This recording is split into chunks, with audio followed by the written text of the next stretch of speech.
16। Question number 16 क्या है?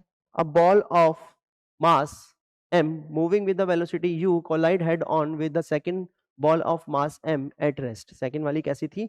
Same mass की है लेकिन रेस्ट पर है। If the coefficient of restitution is e, if the coefficient of restitution is e, the velocity of the first ball after collision is v1।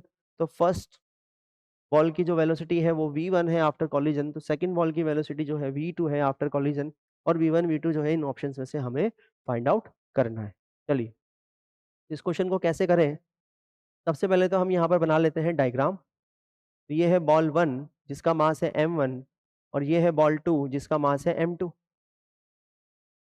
m1 m2 और m1 m2 दोनों जो क्या है सेम दिया हुआ है, इसलिए हम यहाँ पर दोनों को m ही ले लेते हैं। ये है m, ये इस डायरेक्शन में जा रही थी u वेलोसिटी से, और ये कैसी थी? रेस्ट पर थी। ये कैसी थी? रेस्ट पर थी। और आफ्टर द कॉलिजन सिचुएशन क्या हुई? आफ्टर द कॉलिजन ये है m और ये भी है m। ये इस डायरेक्शन में जा रही है v1 से, और ये इस डायरेक्शन में जा रही है v2 से, और ये v1 v2 ही हमें फाइंड आउट करना है। तो हम जानते हैं कि हॉरिजॉन्टल डायरेक्शन में मोमेंटम कंजर्व रहेगा। तो by conservation of linear momentum हम लोग लिख सकते हैं इनिशियल मोमेंटम कितना? mu plus 0 equal to final momentum कितना? mv1 प्लस mv2 लिख सकते हैं। इससे क्या रिजल्ट आ जाएगा? u equal to v1 plus v2। इसको हम इक्वेशन नंबर 1 नाम दे देते हैं। Now by Newton's law of collision अब हम क्या लिखने जा रहे हैं? e times velocity of approach. Velocity of approach कितनी है? u equal to velocity of separation means v2 minus v1। Clear? Velocity of approach equal to velocity of separation. तो ये हो जाएगा eu is equal to v2 minus v1। ये हो जाएगा equation number 2। ये तो हुई हमारी इक्वेशन नंबर 1, और ये हो गई हमारी इक्वेशन नंबर 2। क्लियर?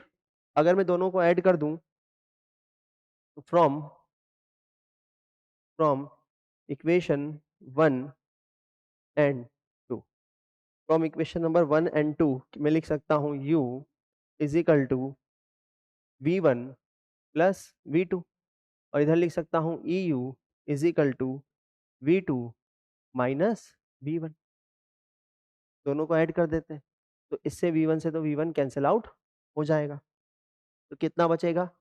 ये बचेगा u 1 plus e equal to 2 of v2। तो v2 कितना आ गया? v2 equal to u into 1 plus e divided by 2। Clear? v2 कितना आ गया? v2 equal to u 1 plus e divided by 2। और देखते हैं कौन से ऑप्शन में हमारा करेक्ट आ रहा है। v2 equal to 1 plus e u divided by 2 first option में हमारा करेक्ट आ रहा है।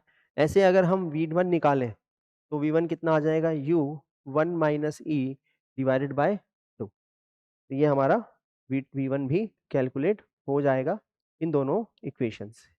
क्लियर? तो हमारा आंसर कौन सा आएगा? हमारा आंसर आएगा option 1। v1 equal to 1 minus e into u divided by 2, v2 equal to 1 plus e u divided by 2। तो हमारा ये option number A correct option होगा।